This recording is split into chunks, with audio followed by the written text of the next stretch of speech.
begin our ministry here. And I'm sure most of you have felt a little overwhelmed at some point in your life, whatever things are just going crazy, or you're starting something new and your expectations are kind of in disarray, and you're not really sure what's going to happen, how God's going to do things, and you are just kind of in the midst of all these things that are happening that can sometimes overwhelm us.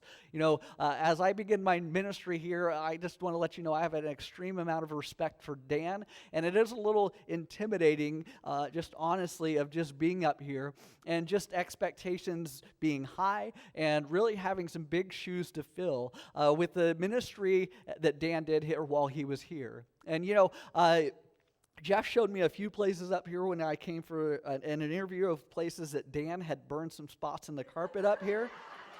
So I thought it was only fitting that if we started this week with a little fire also. All right. So I have a little candle up here, and we're going to go ahead and light that. But it also isn't just insignificant. There is some significance to it. And the question I want us to really start with here today, and so you can just think about also, and if someone wants to answer, you're more than welcome to. But who is someone that you looked up to spiritually that lit a fire in your life that inspired you to take action in your spiritual journey? Who's someone that you looked up to spiritually that lit a fire in your life that inspired you to take action in your spiritual journey? I'm sure most of us can think of at least one or two people. Maybe it was a close friend, maybe a college roommate, maybe a parent, maybe someone that you maybe even watched on TV that you've never met personally. I think most of us have had someone in our lives that has helped light that fire, spiritually speaking, for us to make actionable steps in our journey, in our faith walk. And, we are blessed that God uses people and sends people to us to come to us and help us know and be affirmed of the calling that He is sending us to. I think there are definitely people that in my life, my parents, siblings, the Skiles were instrumental in the upbringing of my life as well. There are a lot of people who have helped take actionable steps in my life and have lit a fire that has inspired me to take action in my spiritual journey. Today we are going to be looking at a story where this is the case also. And, in the process of trying to think, all right, where do we begin? Where do I want to start this ministry? What is the first series that we want to come out to? There is a huge blank canvas and really some expectations that are tied in with that. What do you start with whenever you're beginning a ministry? And so I just wanted to kind of go to Scripture and steal off of somebody who else was starting a new ministry. And we're going to be looking at the life of Elisha, as you have probably already figured out with the screen and the huge bold print there. And the text that we're going to be in is 1 Kings 19. In this process, the reason for going with this is, I wanted to pick on someone and have us look at someone who was tasked with carrying on the legacy of someone who God had done great and amazing things through. Fur Road has been around for 40 years, and if I asked you and we had conversations with the people who started and planted Fur Road and helped build the walls, helped build this roof, you would probably have some stories of some amazing experiences that you guys have been experience. Some of the things that God has done in you individually, things that God has done through you collectively, the miracles that you've seen God do in and through you. And I think it's amazing the different things and the different ways that God uses our history to get us to the place that we are today. And, I'm humbly and extremely grateful for the pastors and the different people who came before us to get us to this point. And I'm humbled and extremely grateful to be called to serve in the capacity as your next minister. Even there's a different pastor, different leader up here. I think the way that God leads will still be the same. There is differences in the way that God moves in us and through us as we study together. God is going to use me differently. God is going to use you differently if you are open to His calling. And I'm looking forward to starting to see what God is going to do through us collectively. And so today I want to preach on something that is in alignment with that, where we find ourselves today, individually and collectively. And I look at the history of Farod and see that God has done these things. And so how do we transition as a church from where we've been to where we are going next? How do we take into account the things that God has done, but what God wants to still do? And so this transition from one of the greatest prophets in the Old Testament, Elijah, to Elisha, this story lays out a blueprint that we can learn from and follow. And it's my prayer for us today that God would light this spiritual fire in us and that would inspire us to take action in our spiritual lives, just as Elisha does in this book. But before we get into the text, I want to add some context. In 1 Kings, we have the stories of Elijah, one of the greatest prophets of the Old Testament, and this takes place around 9 BC. And at this point, it's it's not an easy time to be a prophet. It's not the golden days of Israel. Those are gone. And instead you have this nation that is divided, that is warring, that is fighting, and really struggling from king to king to establish Christian identity. Most kings, in fact, just flat out reject God. They don't even ask people to follow after him. They don't look at the law. They just live however they want, do whatever they want, and they set up idol worship to one of the most popular gods in those days, which was Baal. And so you have this nation that has turned away from God and kings who have turned away and led people away. And there's more people that are choosing to reject God's truth than to live their lives in God's truth. Somewhat similar to the situation that we find ourselves in today. We live in a nation that is very much like Israel, spiritually decayed, morally depraved, and politically disarrayed. When Elijah speaks to this nation of returning to live for God, he's tasked with this incredible challenge that is faced with all these different obstacles to push forward and declare that God is the one and only God. That they need to live for him rather than all of these other things that are distracting them. And so this is the context in which we find this story taking place. And there's some changes that are going on. This transition from Elijah, one of the greatest prophets, to now Elisha that really people don't know much about. They don't know what God's going to do through him. They don't know where God is going to lead him. And there's been a change of king from Ahab to Ahaz. And so nationally there's this flux and this transition. And, there is this time, this space where this transition is happening, where they've seen God do some amazing things, but they don't know what God is going to do next. And so in this, we find Elisha, which translates to mean actually man of salvation. That should be an indicator that God's going to do some amazing things through him. When your name, can you imagine walking around the name? Yeah, my name is a man of salvation. I'm here to help give you salvation, right? It's not really, obviously it's just very specific that God is calling this person. So you'd think that he would have high expectations, that he would come from this family that was maybe a little bit better off, that was maybe a little bit had stronger spiritual roots. But really Elisha is just an ordinary man who God calls to be a prophet. And as we go through this journey with him, we'll see that he counsels kings, he makes bold requests, he performs incredible miracles, and he even gets to speak on God's behalf. And he lives a life pointing people to worship God, to see God, to follow after God, and to obey his truth. And though Elijah and Elisha's ministries can somewhat get confused, just like I always get confused in their name, and if you're trying to remember which one came first, I learned this trick in Bible college. It's alphabetical order. You have Elijah and then Elisha. And so the J comes before the S. But there's this difference. There's these things that make it hard to distinguish them because of the different things they do, but they do live out these different lives. But there was one constant thing, even though they had a lot of different experiences. They had the same God that called them. They had the same God who equipped them. Yet the same God who answered their prayers, the same God who empowered them to do miracles, the same God that used them to save lives.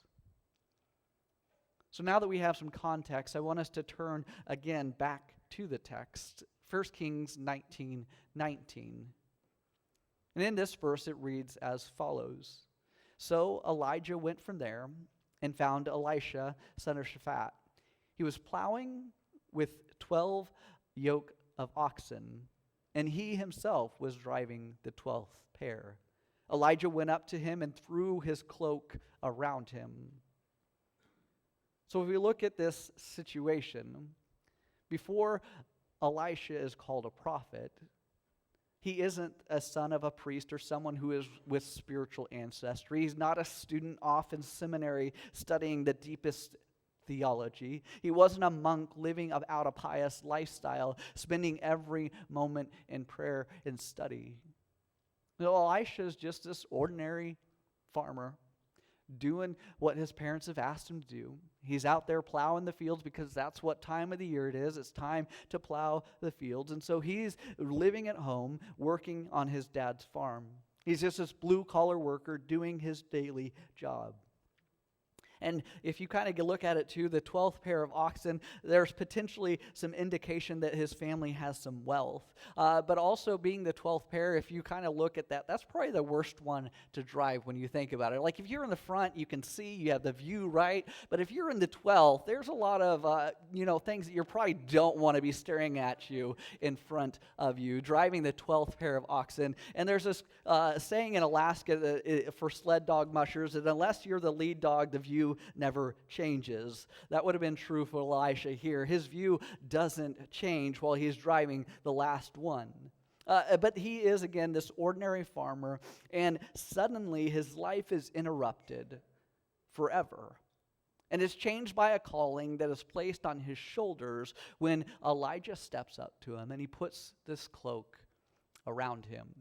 Now, if you were plowing a field and this farmer was driving his tractor and someone jumped up in there and threw a cloak on him, we'd probably think that was kind of weird. We don't really understand the context of that in our day and age, but there was a lot of context that they would have understood. You see, this cloak was symbolic. It was something that was meaningful, and the people would have understood that meaning, that it was this mantle, and it's the idea of covering someone with this cloak or article of clothing, and really it was something that was used for Samuel, and prophets were known for wearing their mantles as a sign from their calling of God. It'd be similar to if you saw someone walking around in a military uniform, you can pretty easily identify who they are, and what their rank is. These prophets had these mantles that symbolized their calling from God and that they were living that out. And so this prophet's mantle is an indication of his authority and responsibility that God has chosen him to become the spokesman. And Elisha was not confused as to what Elijah was doing. He wasn't like, get off me, you weirdo, right? He embraced this. He was like, all right, let's put this on. This is my opportunity. And it was like an honor for him. He has this calling. And he goes from this person who's living an ordinary life to joining this calling of potentially an extraordinary life.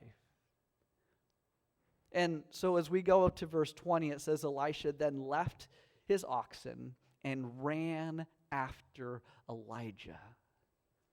He understood what was happening. But then he says, let me kiss my father and my mother goodbye. And he said, and then I will come after you. There's this understanding that I'm leaving my family behind. But there's a lot of things that don't happen in this. And if I was in Elisha's spot, there probably would have played out a lot differently. You know, as you read this, and Craig Rochelle points out in this context, in this text, it says, you don't have to understand fully to obey immediately. And that's the first lesson that I want us to learn here today and be remembering is this. You don't have to understand fully to obey immediately. When it comes to God's calling on your life, if you're like me, you like to ask questions and you like to know all the details before you decide if you want to respond or not. As you read this, you're inspired by the amount of faith Elisha has in this immediate response.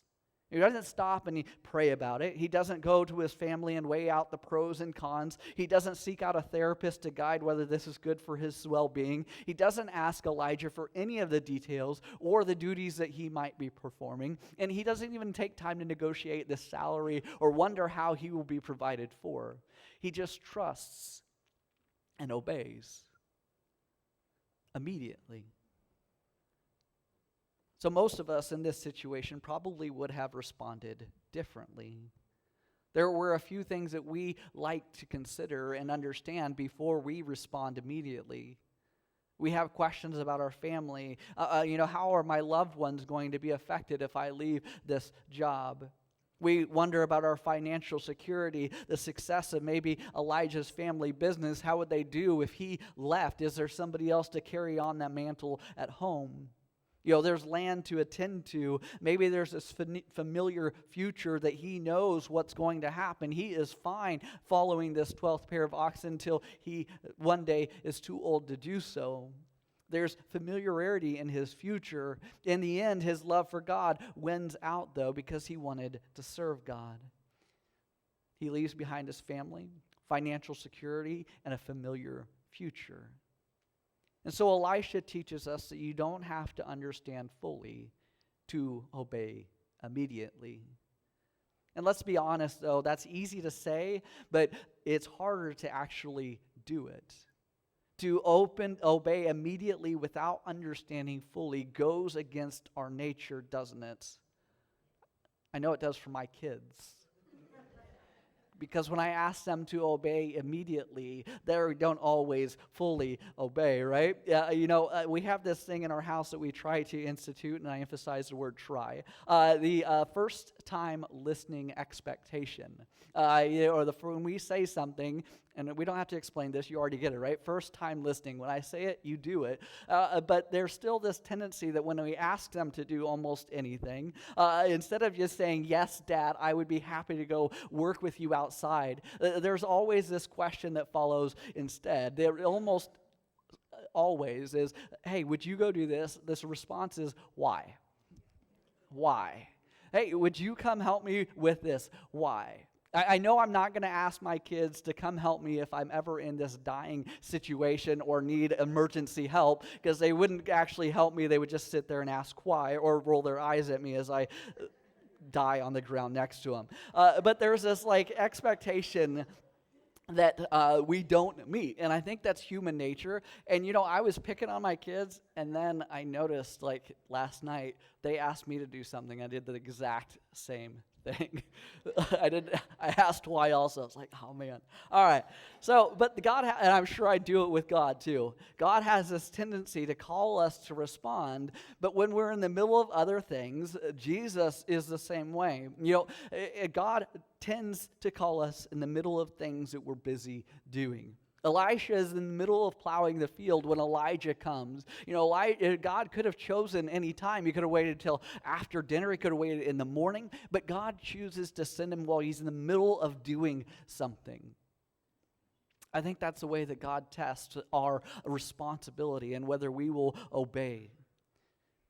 And it's interesting that Jesus does the same thing, doesn't he? In his ministry, when he's calling the disciples, he doesn't wait for them to be doing nothing. He waits while he calls them when they're doing something. Peter is fishing when he calls them. Andrew is following John the Baptist. Matthew is collecting taxes. And so our expectation, if we look at this scripture, is that God will call you and find you where you are when you're busy, the most busy, and he'll send you where he wants you to go. Jim Elliott, and this is probably a quote that's, hold on to this a little bit, being the first time I wanted to move it, but I didn't want to mess with the people doing slides. Jim Elliott says this, he is no fool who gives what he cannot keep to gain what he cannot lose. So the question we have is, are you willing to fully obey immediately to God's calling in your life, even if you don't understand fully? Ephesians 4:1 says, I urge you to live a life worthy of the calling that you have received. We can be called away from a lot of different things. Our family, the familiar, our financial security. But sometimes when God comes and calls, we have to be ready to leave all of those things behind so that we can experience something better that God has in store for us. And really, as faithful followers of God, we should always have our heart, our mind, our souls prepared to answer the things that God puts in front of us. Because oftentimes it'll be at the unexpected moments when we're doing things. So let's go back to our text. In verse 21, so Elisha left him and he went back. He took his yoke of oxen and he slaughtered them. He burned the plowing equipment to cook the meat and he gave it to the people and they ate. Then he set out to follow Elijah and became his servant. We see the heart of Elisha here, the servant who's willing to work, who's willing to serve other people. You know, we also learn something else here, that God uses, those that God uses the most are the ones who hold on to the least. God uses the ones the most who are the ones who hold on to the least. You know, the extent that Elisha goes to following Elijah is crazy, isn't it? This level of commitment is next level. He breaks up his yoke. He slaughters his oxen. He kills this fatted calf. He doesn't just, do this. He goes to the extreme. His willingness to leave that life behind. He doesn't park it in some storage. He doesn't hand the reins off to somebody else. No, he destroys his equipment. He slaughters the oxen so that he can feed these people and give them a feast before heading off to this calling. There's no turning back at this point. Some people would call it crazy or irresponsible, this plow burning faith. The burning of this wood represents the breaking with the past. You know, this is something that we can learn from this, is that God asks people to step away from security in order to step toward your destiny. There'll be times in your life where God will ask you to step away from security in order to step toward your destiny. Jesus is one of the people where we see this the most. Jesus left a life of security to step into his destiny. He went from heaven to earth. He came from his home where he could call angels to be there and to be with him, to having this home, this who knows what Jesus' home looks like, right? But it has to be spectacular. But he comes into this place, this earth, to this manger to be homeless. He gave up immortality to become mortal. And so he shows us the way to live our lives. But still, John the Baptist comes to him and says, "Here is the man whose sandals I'm not worthy to untie." Jesus lived a life that some would call crazy or irresponsible. Jesus was willing to burn bridges with family. You know, he denies his mother and brothers. Jesus was willing to burn bridges with the religious leaders. He was always putting them on the side and arguing with them and recalibrating their theology. Jesus was willing to give up the pursuit of financial security so that he could go and live out his destiny, so that he could create a spiritual family, so that we could have eternal security. You know, there's some interesting parallels between Jesus' life and Elisha's, and I would encourage you to read through his life story this week and try to find some of those interesting parallels on your own. Find the way that they do ministry together, the way that they care for individuals, the way that they humbly serve, and the way that they love people. And if we look at this, there's this high bar that is set for us to follow. And Jesus says this to those that want to follow after him. In Luke 9:62, he says, "No one who puts his hand to the plow and looks back is fit for the service in the kingdom of God." It's pretty clear that if you want to follow Jesus, if you want to be used by God, if you want to serve in the kingdom, you can't hold on to the things of this world.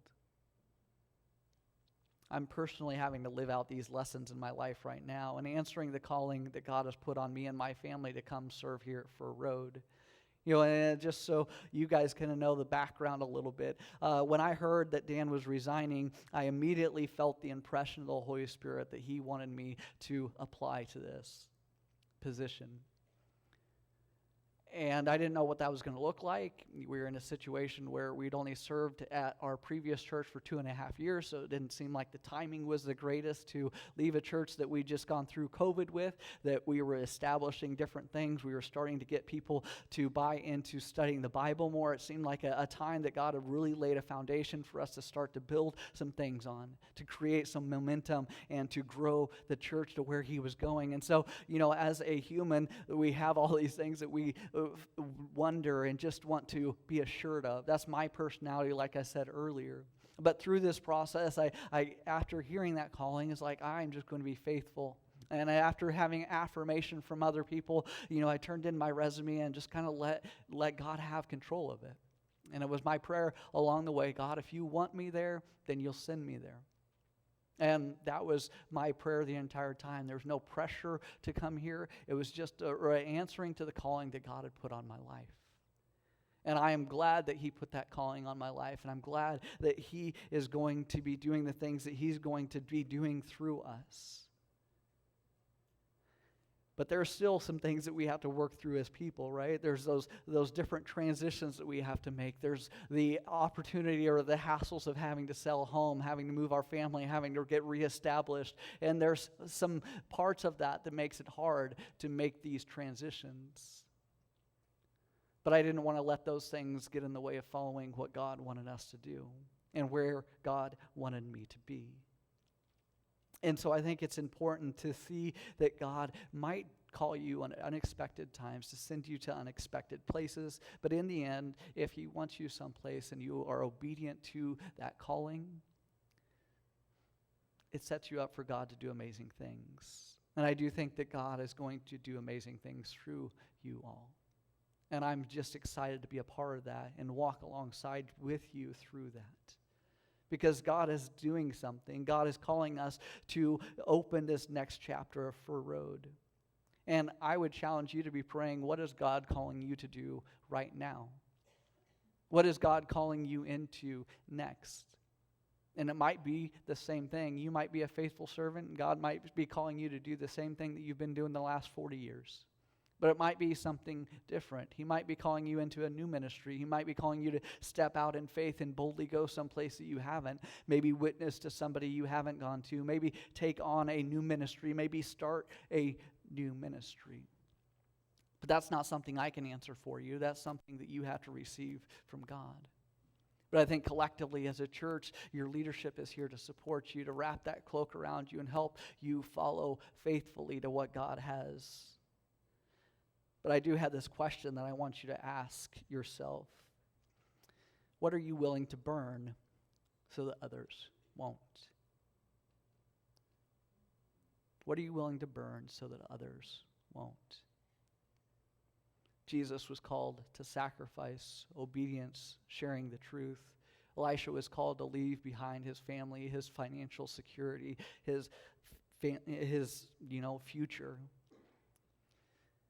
God might be calling you to do something challenging, difficult. He might be telling you to get rid of something in your life that is keeping you from fully committing to what He is calling you to do, to doing what He wants you to do.